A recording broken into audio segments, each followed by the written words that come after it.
I would like to call on stage the next speaker, Dr. Wei-Chi Wu. He's no stranger to us, our friend. He has been coming to our conferences very often, and we have had the privilege to listen to him on many occasions. He is a well-known pediatric retina specialist, well-renowned, and has a lot of publications and a lot of research on ROP and other pediatric retinal disorders. So, Dr. Wei-Chi Wu, I request you to talk on your topic, the role of cytokines in the development and progression of ROP. Thanks for the kind introduction. Ladies and gentlemen, good morning. It's my great honor to be here to talk about this topic of role of cytokine in the ROP. I'm very happy to be back to the beautiful country of India and see a lot of good friends. And so we all know that the role of information in ROP is still under investigation. The factor in the prenatal period, including the uterine infection or preeclampsia, as well as the postnatal factor like sepsis, all play a certain role on the pathogenesis of the ROP. Prior study also showing that in preterm infant, they have a low serum level IGF-1 and persistent low serum concentration IGF-1 was found to be associated with the development of ROP. However, recent phase 2 study showing that if you have a supplement of IGF-1, that would have positive effect on the IVH, but not in the ROP. And the further phase 3 trial is still planned.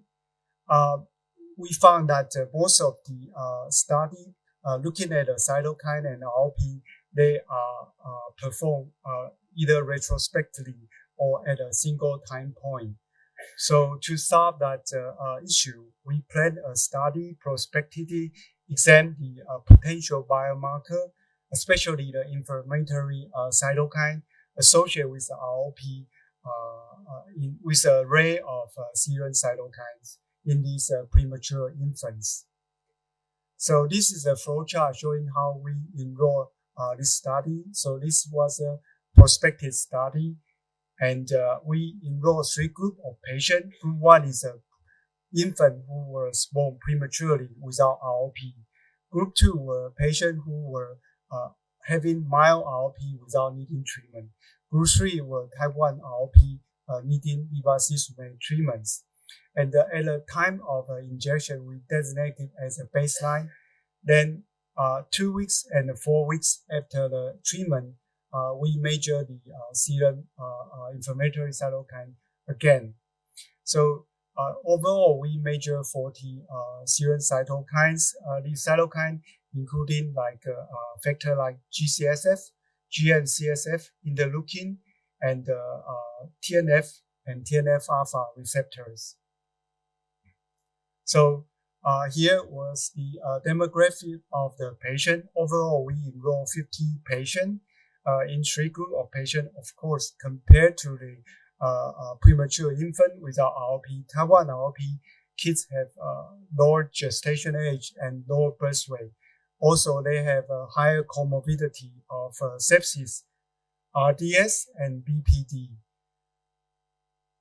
Then we look at the serum inflammatory cytokine changes in the group of bevacizumab treatment, and we found out that several factors were significant compared to the baseline. These factors including GCSF, GM-CSF, and ICAM.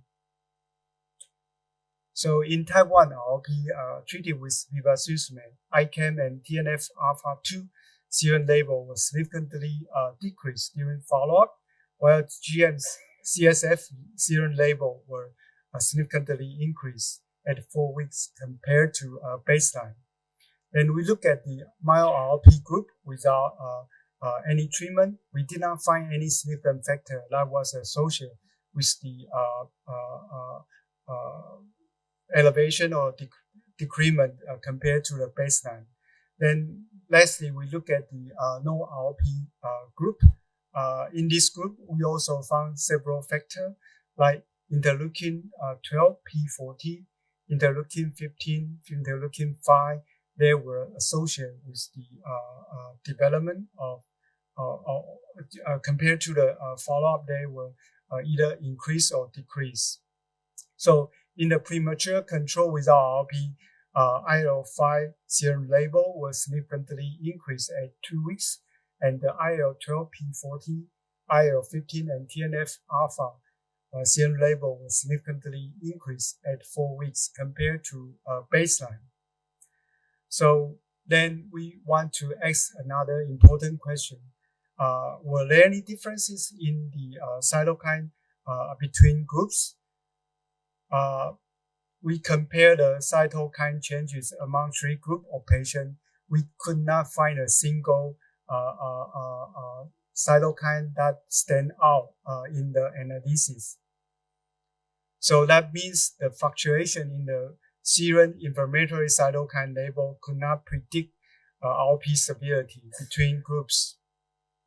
And lastly, we want to know what factors are related to the observed serum cytokine changes. So we did a multivariate analysis by GEE analysis, and we look at the time and factor associated with either increase or decrease the level of serum cytokine, and we check week 2 and week 4 compared to the baseline, and we found out that several factors stood out. These include the zone 1 ROP, C3 ROP, RDS sepsis, and the NEC. And the factors associated with these changes were GM-CSF, interleukin 5, interleukin 15, and TNF-alpha 2, ICAM, and TNF-alpha. So what we have found in the study is that significant changes in the serum cytokine suggest interplay of inflammation secondary to systemic comorbidity and ROP. And for example, GM-CSF level has been found to be associated with the development of RDS. In this study, it was also found that it could be associated with the severe ROP. However, in the TNF-alpha 2, it was found to have a protective role in retina on the murine model. So in this study, it was found to be lower during the ROP development. Therefore, it increased the risk of ROP. So in this study could give us better diagnostic and therapy target in the future. So with this knowledge, we were able to understand that the cytokine, how they recruit and increase the level of VEGF, and after these molecular interaction, they lead to the new vessel formations. So how about the recent similar study of cytokine and ROP? The data actually were kind of vary from study to study. For example, Shaga et al., they found out that IL-8 was associated with ROP. And in this meta-analysis, they found IGF-1 and high level of serum glucose and thrombocytopenia were the most significant factor associated with ROP. And in this study done by Dr. Song, they found IL-6 and LVP were associated with type 1 ROP. So I think this is a very complex topic, and so far what we have found is that prematurity cell and comorbidity like RDS, NEC, sepsis could result in the systemic cytokine changes. These cytokines including GM-CSF, IL-5, IL-15, ICAM, TNF-alpha, TNF-R2, and that could result in the ROP. And this could even form a circle. There's a negative feedback on ROP and their cytokines. And further studies definitely are still needed to understand the complex mechanism of the interplay between these factors. This paper was recently published in the Frontier of Pediatrics, and I would like to express my sincere thanks for the help of our colleagues. Thanks very much for your attention. Thank you, Dr. Wei-Chi Wu, for the excellent talk.